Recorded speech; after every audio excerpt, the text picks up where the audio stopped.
Hello guys, this is Steno for All YouTube channel. Here we provide you Hindi or English shorthand dictations at different speed. Today I am going to provide you English dictation at this ready for 80 word per minute shorthand dictation. Start. The exercise of establishing a democratic and representative form of government for NCT of Delhi by insertion of Articles 239AA and 239AB would turn futile if the government of Delhi that enjoys the confidence of the people of Delhi is not able to usher in policies and laws over which the Delhi Legislative Assembly has powers to legislate for the NCT of Delhi.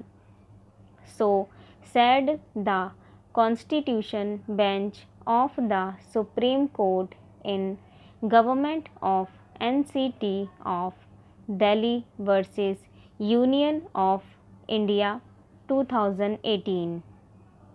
The issue before the Supreme Court was the jurisdictional conflicts between the government of NCT and the Union government and its representative, the Lieutenant Governor.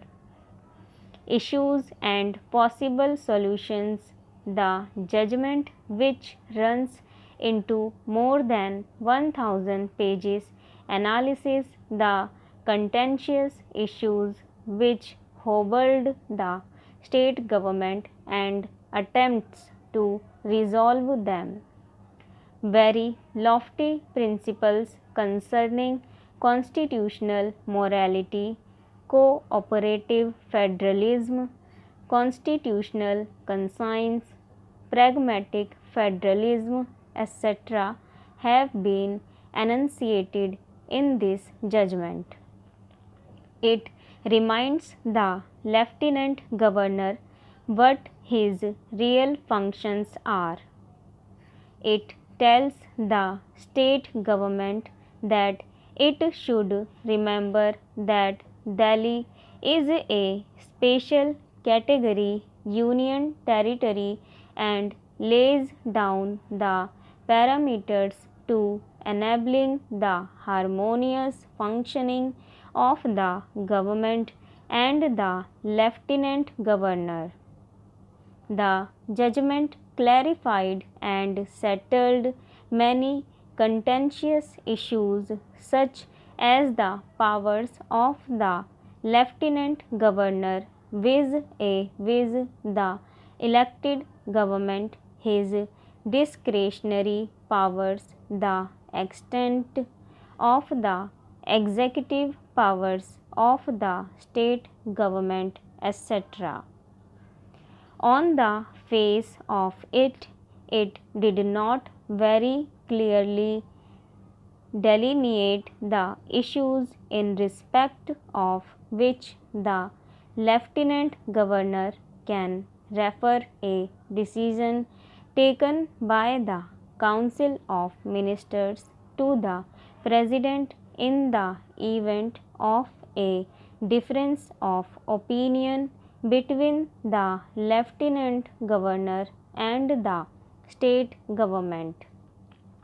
Nevertheless, the Supreme Court has settled the law in regard to the aid and advice of the Council of Ministers by affirming that the Lieutenant Governor is bound to act on the aid and advice except in respect of land, public order, and the police.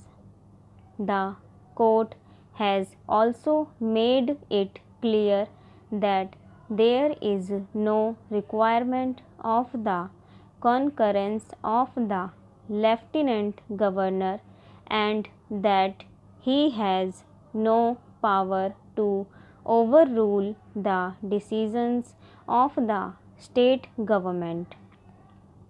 However, there is a catch here in the operationalization of Article 239AA proviso, which says that in the case of a difference of opinion between the lieutenant governor and his ministers on any matter, the lieutenant governor shall refer it to the president for decision and act according to that decision.